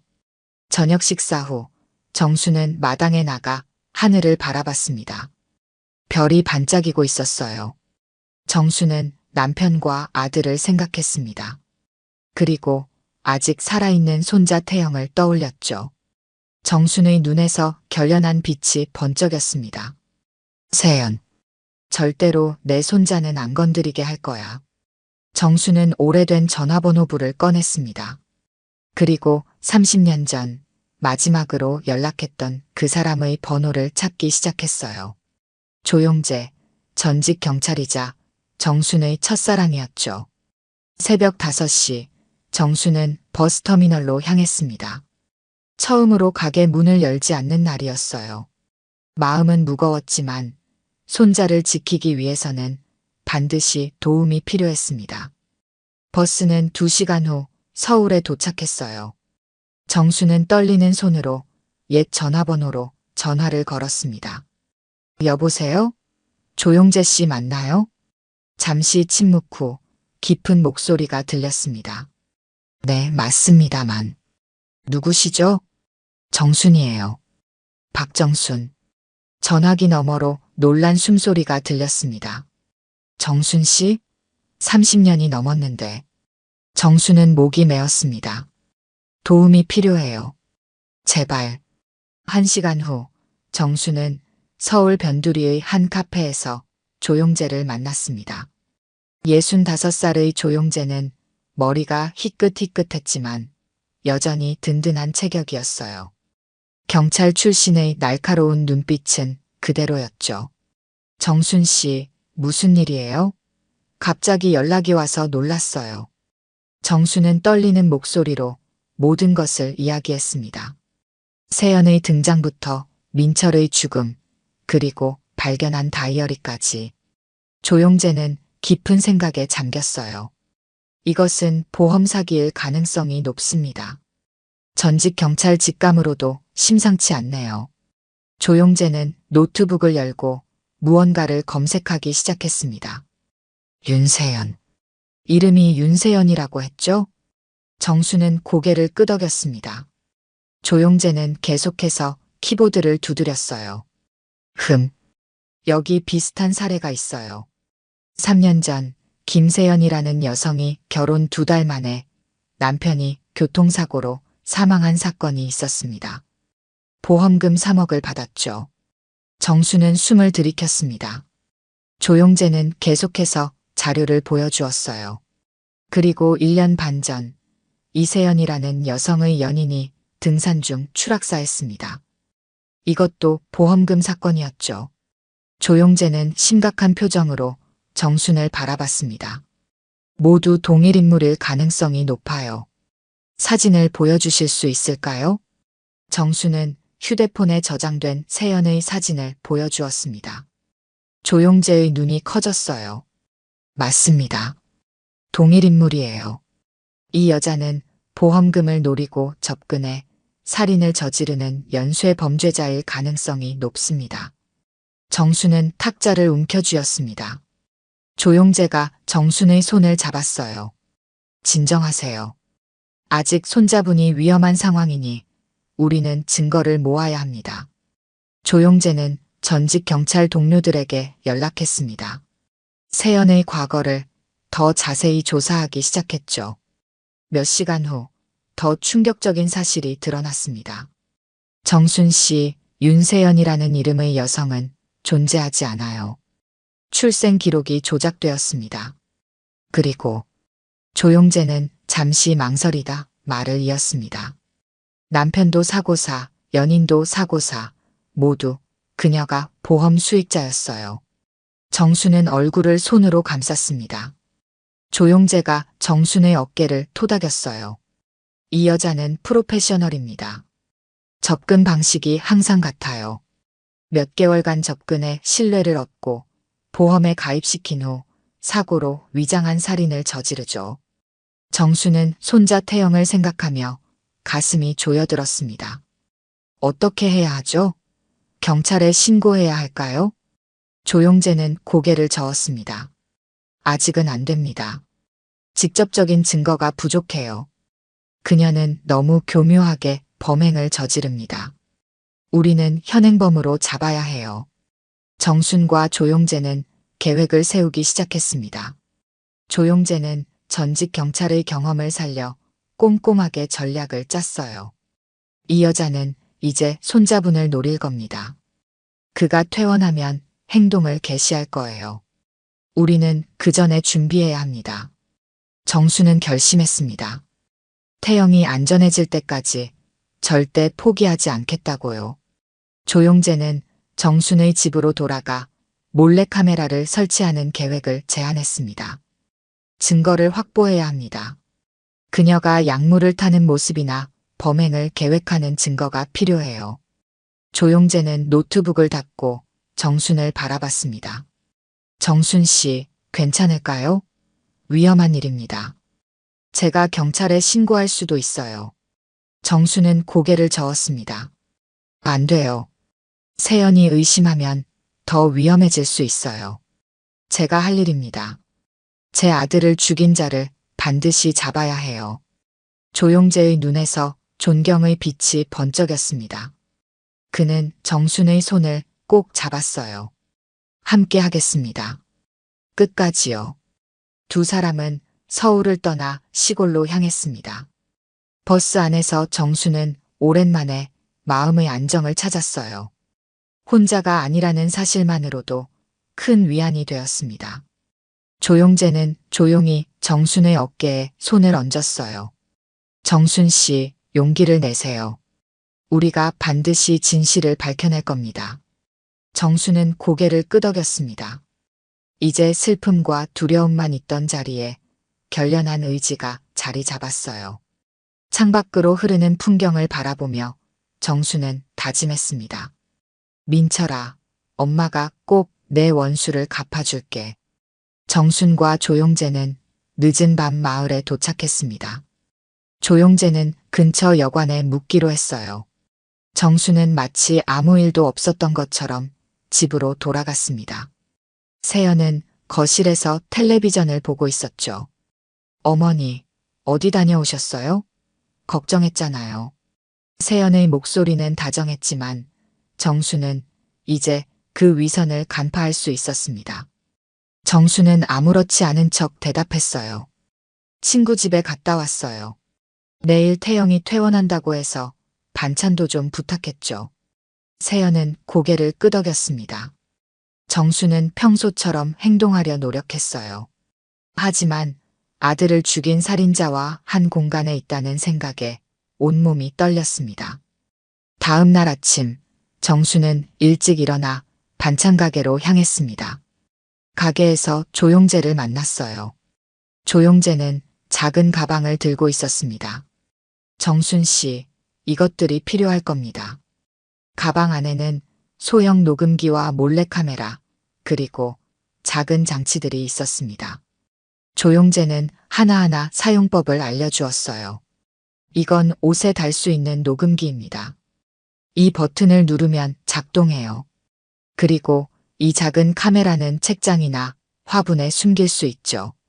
정수는 조심스럽게 장비들을 살폈습니다.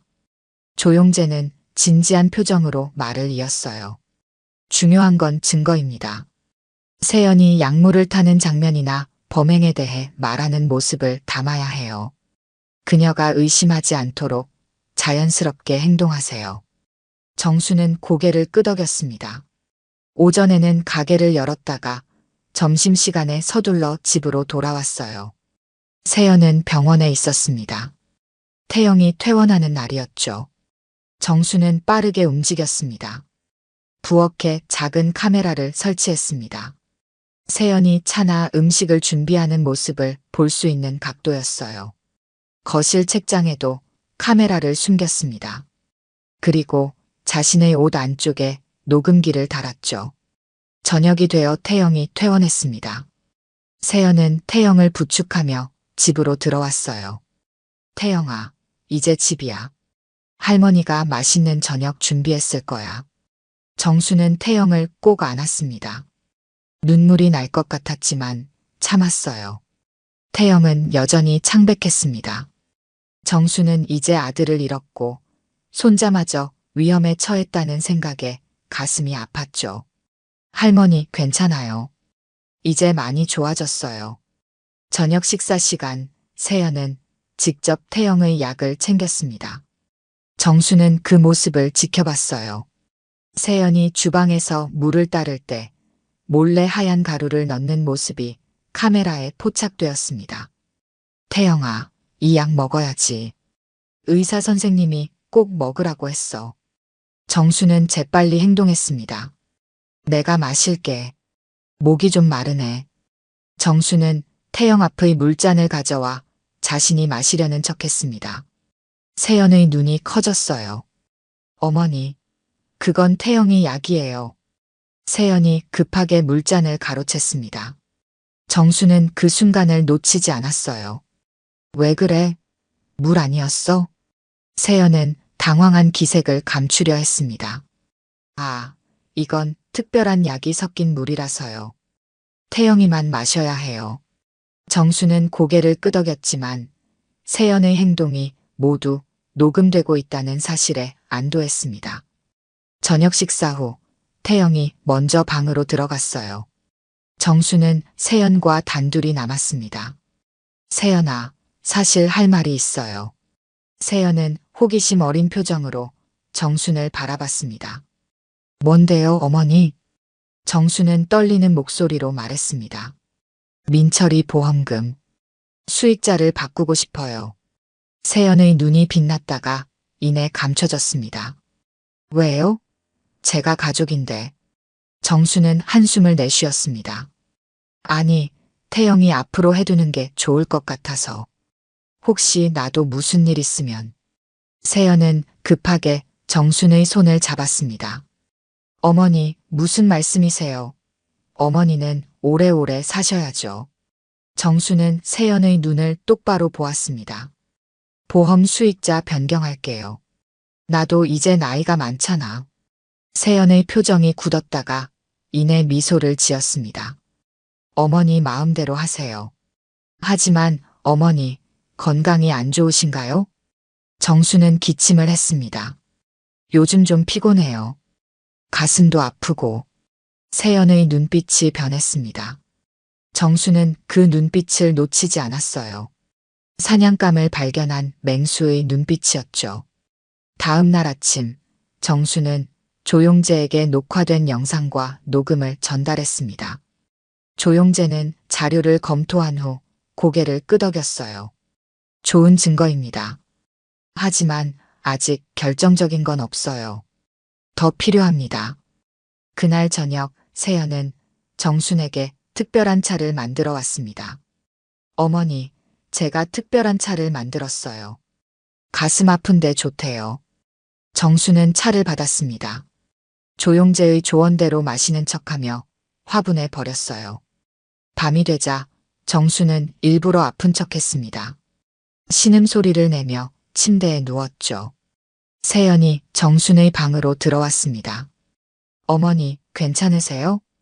정수는 힘없는 목소리로 대답했습니다. 가슴이 너무 아파요. 숨쉬기가 힘들어. 세연은 정순의 이마를 짚어보았습니다. 열도 있네요. 제가 약을 가져올게요. 세연이 나가자마자 정수는 몰래 휴대폰을 꺼내 조용재에게 메시지를 보냈습니다. 지금 행동을 개시했어요. 준비하세요. 세연은 잠시 후 물잔을 들고 돌아왔습니다. 물 속에는 하얀 가루가 희미하게 보였어요. 정수는 몸이 아픈 척 신음했습니다. 세연은 정순의 머리를 부드럽게 받쳐 물을 먹이려 했죠. 어머니, 이거 드시면 좀 나아질 거예요. 제 특별 처방이에요. 정수는 떨리는 손으로 물잔을 받았습니다. 조용재가 알려준 대로 시간을 끌어야 했어요. 정수는 천천히 물잔을 입에 가져갔습니다. 물이 입술에 닿기 직전 정수는 일부러 기침을 했죠. 물이 이불에 쏟아졌습니다. 미안해요, 세연아. 다시 가져다 줄래? 세연의 눈이 초조하게 흔들렸습니다. 시계를 힐끗 보더니 다시 미소를 지었어요. 괜찮아요, 어머니. 제가 다시 타올게요. 세연이 방을 나가는 순간 정수는 재빨리 휴대폰을 확인했습니다.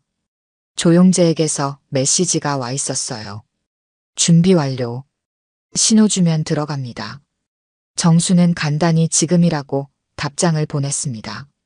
세연이 다시 물잔을 들고 돌아왔어요. 이번에는 이전보다 더 많은 가루가 타 있는 듯 했습니다. 어머니, 이제 천천히 드세요. 기침하지 마시고요. 세연의 눈빛에 초조함이 스쳤습니다. 정수는 물잔을 받아들었어요. 이번에는 정말로 마실 수밖에 없을 것 같았습니다. 정수는 눈을 감고 마음의 준비를 했어요. 그때 현관문이 요란한 소리와 함께 열렸습니다. 경찰이다. 움직이지 마. 세연의 얼굴이 창백해졌습니다. 물잔을 떨어뜨리며 뒤로 물러섰어요. 방문이 열리고 조용재와 경찰들이 들어왔습니다. 경찰 셋이 세연을 향해 총을 겨누었죠. 윤세연, 아니 이름이 뭐든 간에 움직이지 마. 당신을 살인미수 혐의로 체포합니다. 세연은 창문 쪽으로 달려갔지만 이미 다른 경찰이 밖에서 기다리고 있었습니다. 도망칠 길이 없었어요. 세연은 갑자기 표정을 바꾸었습니다. 무슨 소리예요? 저는 그저 어머니를 돌보고 있었을 뿐인데요. 정수는 천천히 침대에서 일어났습니다. 더 이상 아픈 척할 필요가 없었어요. 조용재가 정순에게 다가와 어깨를 감쌌습니다. 괜찮으세요, 정순 씨? 정순은 고개를 끄덕였습니다. 경찰은 세연의 손에 수갑을 채웠어요. 세연은 여전히 연기를 계속했습니다. 이게 무슨 짓이에요? 이 늙은 년이 날 모함하는 거예요. 저는 정순 어머니의 딸이라고요. 조용재가 태블릿을 꺼냈습니다. 화면에는 세연이 물에 약을 타는 장면이 재생되고 있었어요. 당신이 방금 정순 씨에게 먹이려던 물에 든 약물은 검사 결과 고농도의 수면제와 심장마비를 유발할 수 있는 약물이었습니다. 세연의 얼굴이 일그러졌습니다. 조용재는 계속해서 증거를 제시했어요. 그리고 우리는 당신의 과거 범행에 대한 증거도 확보했습니다. 김세연, 이세연, 그리고 지금의 윤세연까지 모두 당신이죠. 세연은 마지막 발악을 했습니다. 증거가 없을 텐데 내가 왜 그런 짓을 해요? 그때 태영이 방문을 열고 들어왔습니다. 손에는 세연의 가방이 들려 있었어요. 이거면 증거가 될까요? 세연 이모 가방에서 찾았어요. 다이어리랑 여러 개의 신분증, 그리고 아버지의 사고를 계획한 메모들. 세연의 얼굴이 창백해졌습니다. 경찰은 태영에게서 증거물을 넘겨받았어요. 세연은 더 이상 빠져나갈 구멍이 없음을 깨달았습니다. 그녀의 표정이 갑자기 변했어요. 이제는 가면을 벗은 진짜 모습이었습니다. 그래, 내가 했어. 그 바보 같은 아들도 내가 죽였어. 너무 쉬웠다고. 차에 브레이크 오일을 빼고 약을 타주고. 그 멍청이는 내가 이복 동생이라고 믿었지. 정수는 충격을 받았습니다. 세연의 고백을 듣는 것은 생각보다 더 고통스러웠어요. 세연은 히스테리컬하게 웃었습니다. 이제 아들 다음은 당신 차례였어. 보험금만 받았으면 사라졌을 텐데. 경찰이 세연을 제압했습니다. 그러나 세연은 멈추지 않고 계속 소리쳤어요. 알아? 너희 아버지도 그랬다. 그 남자도 내가 처리했어. 30년 전 내 첫 번째 사건이었지. 정수는 몸이 굳어버렸습니다. 남편의 죽음까지. 세연이 저지른 일이었단 말입니까? 조용재가 정순을 부축했어요. 정순의 다리에서 힘이 빠졌습니다. 경찰이 세연을 밖으로 끌고 나갔습니다. 세연은 여전히 소리치며 저항했어요. 당신들은 아무것도 몰라. 내가 얼마나 영리했는지. 완벽한 계획이었다고. 집 앞에는 이미 여러 대의 경찰차가 대기하고 있었습니다. 마을 사람들이 모여 이 광경을 지켜보고 있었어요. 정수는 현관문 앞에 서서 세연이 경찰차에 태워지는 모습을 바라봤습니다. 태영이 할머니 옆으로 다가왔습니다. 정수는 손자를 꼭 끌어안았어요. 눈물이 흘렀습니다. 아들은 돌아오지 않겠지만 적어도 정의는 실현되었습니다. 조용재가 정순에게 다가왔습니다. 정순 씨, 이제 끝났어요. 그녀는 절대 다시 나올 수 없을 겁니다. 정순은 고개를 끄덕였습니다. 세연이 타고 간 경찰차가 사라지는 것을 지켜보며 생각했어요. 남편 그리고 민철이 이제 편히 쉴 수 있겠죠. 조용재는 정순의 어깨를 감쌌습니다. 네, 그럴 겁니다. 그들의 원한도 풀렸을 거예요. 경찰들은 집안을 수색했습니다. 세연의 방에서 더 많은 증거물들이 발견되었어요. 가짜 신분증들, 독극물, 그리고 새로운 범행을 계획한 메모들까지. 정수는 그제야 자신이 얼마나 큰 위험에 노출되어 있었는지 깨달았습니다. 마을 사람들은 정순에게 위로의 말을 건넸습니다. 그들도 세연이 이상하다고 느꼈지만 이렇게 끔찍한 사실일 줄은 몰랐다고 했어요. 모든 혼란이 가라앉고 집에는 정순과 태영 그리고 조용재만 남았습니다. 태영은 할머니를 위해 따뜻한 차를 준비했어요. 할머니, 이제 괜찮아요. 우리 함께 이겨낼 거예요. 세연이 체포된 지 석 달이 지난 후 재판이 시작되었습니다. 법정은 사람들로 가득 찼어요. 세연의 사건이 언론에 크게 보도되면서 많은 사람들이 관심을 보였습니다. 정수는 조용재와 함께 법정 앞줄에 앉았습니다. 태영도 옆에 있었죠. 세연은 수갑을 찬 채로 법정에 들어왔습니다. 교도소 생활로 그녀의 모습은 많이 변해 있었어요. 화려했던 머리카락은 단정하게 잘린 상태였고 얼굴은 창백했습니다. 그러나 그녀의 눈빛만은 여전히 날카로웠죠. 검사는 세연의 죄목을 하나하나 낭독했습니다. 피고인 김명희, 일명 윤세연은 박민철 씨 살해, 정순 씨 살인 미수, 보험 사기, 신분 위조, 그리고 과거 2건의 살인 혐의로 기소되었습니다. 정수는 세연의 본명이 김명희라는 사실에 놀랐습니다. 그녀가 얼마나 많은 거짓말을 했는지 새삼 깨달았어요. 피고인은 계획적으로 박민철 씨의 가족에게 접근하여 자신을 이복달이라고 속이고 보험금을 노려 살인을 저질렀습니다. 세연, 아니 김명희의 변호사는 정신질환을 주장했습니다.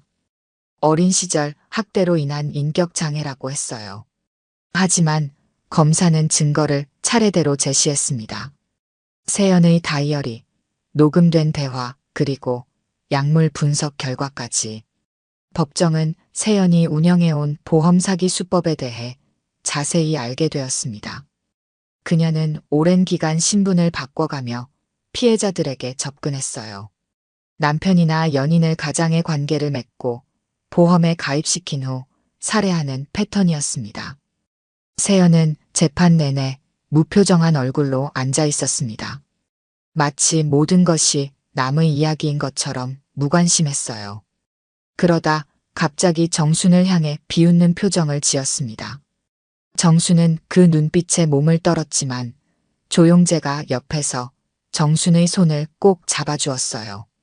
증인 박태영을 부릅니다. 태영이 증언대로 향했습니다. 그의 걸음은 무거웠지만 결연했어요.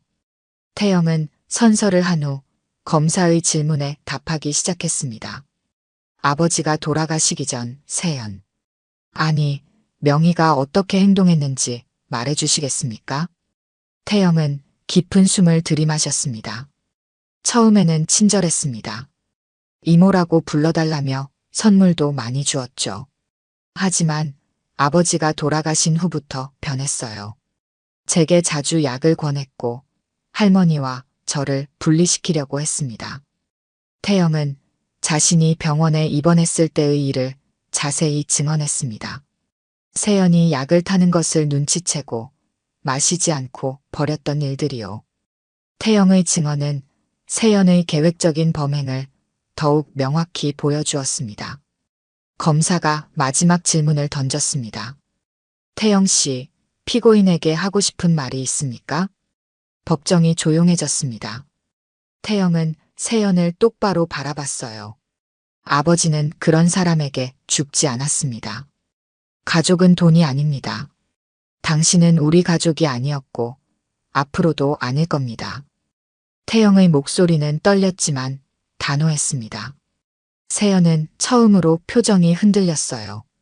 태영은 증언을 마치고 자리로 돌아왔습니다. 정수는 손자의 손을 꼭 잡았어요. 이어서 법의학 전문가들이 민철의 사망 원인에 대해 증언했습니다. 브레이크 오일이 의도적으로 빼진 흔적, 민철의 혈액에서 발견된 약물 성분까지 모든 증거는 세연의 유죄를 가리키고 있었어요. 재판은 일주일간 계속되었습니다. 그동안 세연의 과거 범행에 대한 더 많은 증거가 발견되었어요. 사망한 것으로 알려진 그녀의 첫 번째 남편의 유가족이 나타나 증언하기도 했습니다. 마지막 날 판사는 판결을 내렸습니다. 피고인 김명희는 모든 혐의에 대해 유죄가 인정됩니다. 법정은 피고인에게 무기징역을 선고합니다. 법정에는 안도의 한숨이 퍼졌습니다. 정수는 눈을 감았어요. 마침내 아들의 원한이 풀린 것 같았습니다. 세연은 표정 변화 없이 일어나 교도관들에게 끌려나갔습니다. 나가는 순간 그녀는 마지막으로 정순을 향해 돌아봤어요. 당신 남편도 이렇게 끝났었지. 세연의 말은 속삭임처럼 작았지만 정순은 분명히 들었습니다. 조용재가 정순의 어깨를 감쌌어요. 이제 끝났습니다. 정순 씨. 법정을 나오는 길 많은 기자들이 정순에게 질문을 쏟아냈습니다. 조용재가 기자들을 막아주었어요. 태영은 할머니를 부축하며 차로 향했습니다. 집으로 돌아오는 길 정순은 창밖을 바라보며 생각에 잠겼습니다. 이제 모든 것이 끝났지만 가슴 한구석이 여전히 무거웠어요. 남편의 죽음까지 세연의 범행이었다는 사실이 그녀를 괴롭혔습니다. 조용재는 정순의 마음을 읽은 듯 말했습니다. 정순 씨, 남편분의 사망 당시 기록을 찾아봤습니다. 세연. 아니, 명희의 말은 거짓일 가능성이 높아요. 그녀는 당시 16살에 불과했습니다. 단순히 당신을 괴롭히려고 한 말일 겁니다. 정수는 고개를 끄덕였습니다. 조용재의 말이 맞을 것 같았어요. 세연은 끝까지 독을 품고 있었습니다. 집에 도착하자 이웃들이 모여 정순을 반겼습니다. 그들은 모두 재판 결과를 듣고 축하해 주러 온 것이었어요. 정수는 오랜만에 미소를 지었습니다. 고마워요, 여러분. 이제 다시 시작할 수 있을 것 같아요. 태영은 할머니의 손을 잡았습니다. 할머니, 아버지도 분명 기뻐하실 거예요. 우리가 진실을 밝혀냈으니까요. 정수는 손자를 바라봤습니다. 태영의 얼굴에서 민철의 모습이 겹쳐 보였어요. 가슴이 뭉클했습니다. 그래, 우리가 해냈구나. 재판이 끝난 지 한 달이 지났습니다. 가을바람이 마을을 감싸고 있었어요. 정수는 오랜만에 반찬가게 문을 열었습니다. 가게 앞에는 벌써 단골 손님들이 기다리고 있었죠. 정순 씨, 드디어 가게 여셨네요. 기다렸어요. 정수는 미소를 지었습니다. 고개를 끄덕이며 손님들을 맞이했어요. 이전처럼 활기차진 않았지만 적어도 다시 일상으로 돌아온 것만으로도 감사했습니다. 오늘은 김치가 정말 맛있어요. 저도 할 수 있을 것 같았는데 역시 정순 씨의 손맛을 따라갈 수가 없네요. 손님들의 칭찬에 정수는 쑥스러워했습니다. 가게 안은 금세 시끌벅적해졌어요. 정수는 분주히 움직이며 손님들의 주문을 받았습니다. 오랜만에 느끼는 일상의 평온함이었죠. 오후가 되자 조용재가 가게를 찾아왔습니다.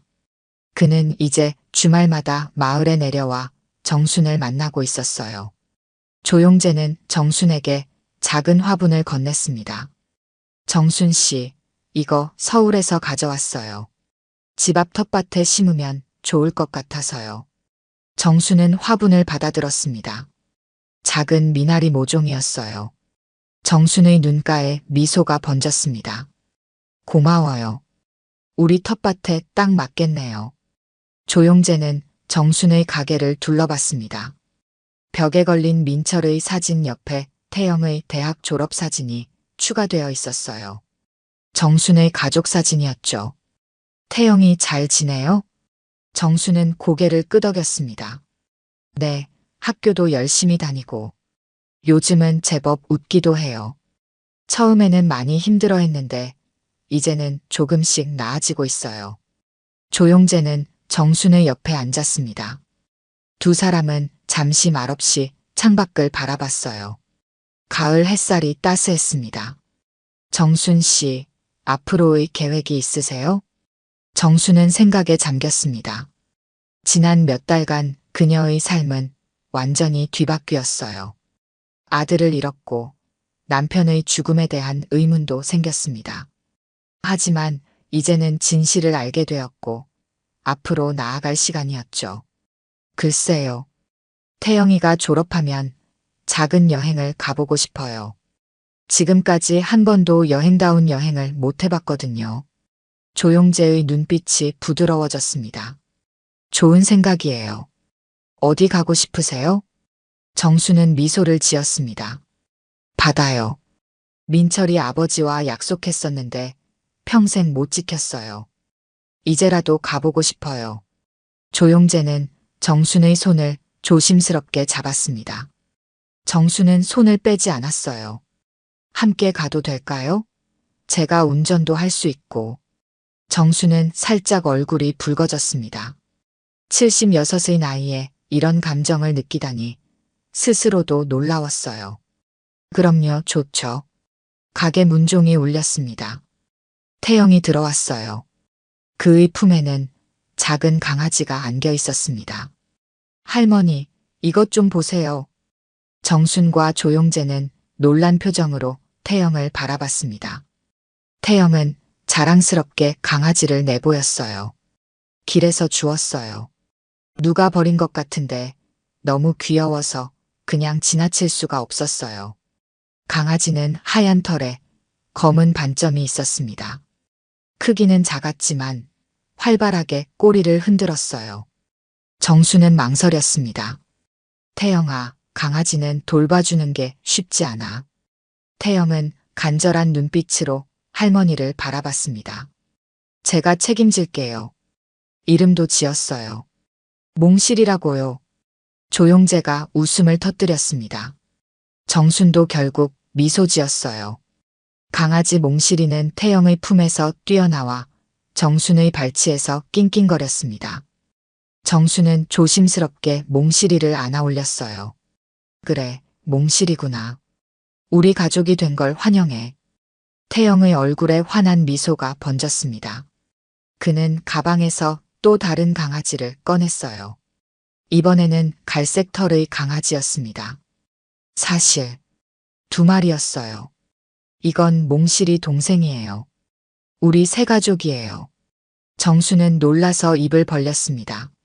조용재는 웃음을 참지 못했어요. 결국 정순도 함께 웃었습니다. 오랜만에 터져나오는 진심 어린 웃음이었죠. 그날 저녁 정순의 집 마당에는 작은 바비큐 파티가 열렸습니다. 조용재가 고기를 굽고 태영은 새로 입양한 강아지들과 놀았어요. 이웃들도 몇 명 초대되었습니다. 모두가 정순의 회복을 축하해 주었죠. 밤이 깊어지고 손님들이 돌아간 후 정순은 마당에 혼자 남아 하늘을 바라봤습니다. 별이 유난히 밝게 빛나고 있었어요. 정수는 문득 민철과 남편을 생각했습니다. 그들이 어딘가에서 자신을 지켜보고 있는 것 같았죠. 조용재가 정순의 옆에 앉았습니다. 생각이 많으신가 봐요. 정수는 고개를 끄덕였습니다. 그래요. 하지만 이제는 괜찮아요. 민철이와 남편도 이제는 편히 쉴 수 있을 것 같아요. 조용재는 따뜻한 차를 정순에게 건넸습니다. 두 사람은 말없이 밤하늘을 바라봤어요. 마당 한쪽에서는 태영이 강아지들과 놀고 있었습니다. 그 모습을 보며 정수는 중얼거렸습니다. 이제야 진짜 가족을 지킨 것 같구나. 조용재는 정순의 손을 살며시 잡았습니다. 정수는 이번에도 손을 빼지 않았어요. 가을바람이 두 사람의 머리카락을 살짝 흔들었습니다. 다음 날 아침 정수는 일찍 일어나 텃밭으로 향했습니다. 조용재가 가져온 미나리 모종을 심기 위해서였어요. 작은 삽으로 흙을 파면서 정수는 생각했습니다. 인생은 이 작은 모종과 같아요. 아무리 큰 상처를 받아도 다시 심고 가꾸면 새롭게 자랄 수 있는 것이죠. 텃밭 일을 마치고 돌아오는 길, 정수는 마당에서 놀고 있는 강아지들과 태영을 바라봤습니다. 그리고 조용재가 아침 식사를 준비하는 모습도 보였어요.